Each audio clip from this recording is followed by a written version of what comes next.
Welcome, ladies and gentlemen. My name's Dychronic here on this Destiny 2 video, and today we're going to be showing you where the Xur is, his random rolls, his inventory, all my recommendations, and all that whatnot for March 6, 2020. You can find him in his regular location on Nessus. Just head over to the Watcher's Grave, and on top of the giant golden barge, which you really cannot miss, you'll find the Xur in his regular location.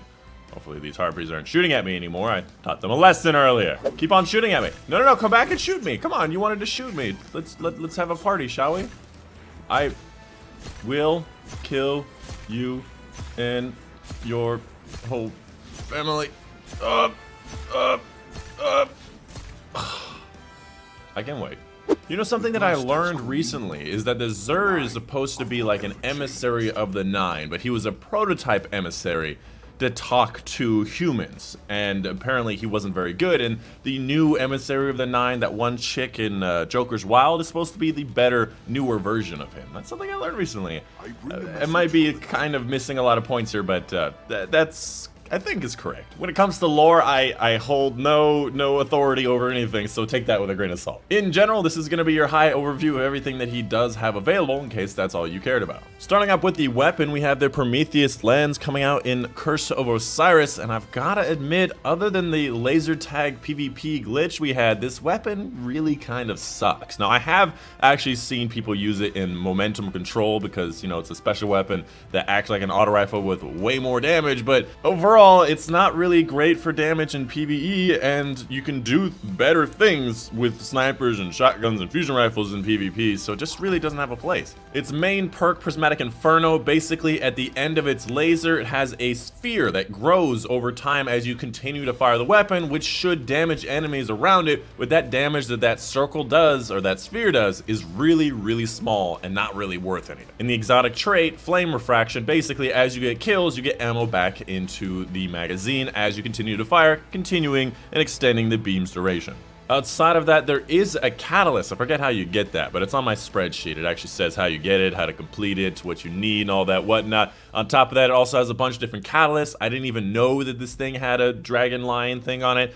This ornament doesn't, I don't know what's going on with this ornament. It's very weird. And then finally, Eye of Osiris, the best one. This one looks nice. Moving on to the Hunter exotic, we have Lucky Pants. The main perk on this exotic, illegally modeled holster. Precision hits load one round into the stowed hand cannon, and hand cannons ready faster and more accurate immediately after swapping to them. In general, I would say you shouldn't use a double hand cannon setup, but if you are using Ariadna's Vow, then you could probably get away with it. You know, a special ammo hand cannon plus a regular hand cannon, but I find the best use for this thing is to use a hand cannon plus a bow in PvP, where you thwink once with the bow, and then you quickly, and very quickly by the way, switch to your hand cannon and finish off that kill. The kind of wombo combo kind of thing. So it's all about fast swapping to your hand cannon to finish off a kill kind of thing. As far as the role goes, primary and discipline, well, obviously there's not really going to be much synergy with this exotic in general. Primary and discipline is not really the best for hunters. They don't generally have the best grenades for a lot of different modes. I would personally like to see more recovery, more mobility. That's just kind of how hunters work, especially considering I consider this more of a PvP option. And of course, it does actually have an ornament that makes these this thing look actually clean, rather than the dirty version. It's the clean version, and it still has a little twiddly. How is it that I cannot remember the name of these twiddly bit things? It's not a spit.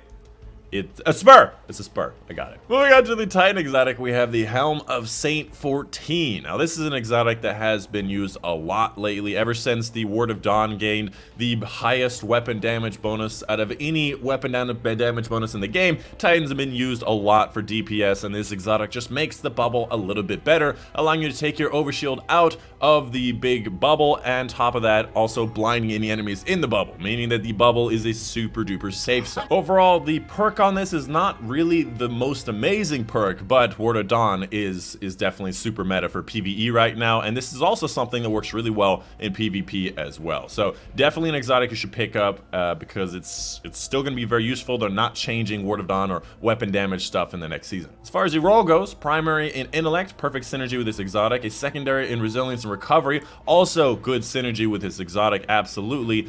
It is a void version, so it has hand cannon and sniper rifle, so I would honestly say this is probably the best version of this exotic you're gonna get, outside of the fact that its total is 48. And in general, you want to get things that are closer to 64, because that's currently the highest that I've ever seen. And it does have an ornament, which it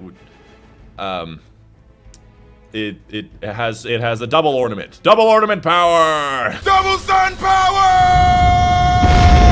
And finally, the Warlock exotic Apotheosis Veil. If you did not know, the word apotheosis is a really cool sounding word that means divine, of descending from divinity. I just like the word. I've seen it in a few video games. The main perk on it's actually not that great. Immediately regenerate health, melee, grenades, and rift energy upon activating your super, and nearby allies recharge their class ability faster. None of this is really that consistent nor necessary. I will say that there will be I will say not to get this, because there will be an update specifically to this exotic to have a minimum intellect of 16 following the start of the next DLC. And you can see the intellect here is 12, so they're not retroactively or curating this one, which is an odd time to release this. But any future time we're gonna get this thing to drop after the DLC, it will be a little bit better. But honestly, there's no scenario that I really want to use it. And there's also not an ornament, so don't pick this one up. Outside of that, make sure you're picking up your 5 of Swords for higher scoring Nightfalls and picking what you have on those regular Nightfalls, as well as the Invitation of the Nine, giving you some powerful gear, as well as some lore and Triumph lore. And finally, the exotic engram. Any exotic engram, by the way, including this, will be guaranteed to give you an exotic that you do not have from the world drops. And that's it. That's the end of the video. That's the end of the Xur. I wonder if that dude is still out there. Still doesn't have like health. Oh, there he is, there he is, there he is. No, no, oh, come on, come on. Yes! I got his ass so many times. They shoot at me while I'm talking to the Xur, and now I got one of them. All right. Anyways, that's the end of the video. Hope you guys did enjoy. My name's been Dychronic, and I will see you guys on the next one. So sassy, so very sassy.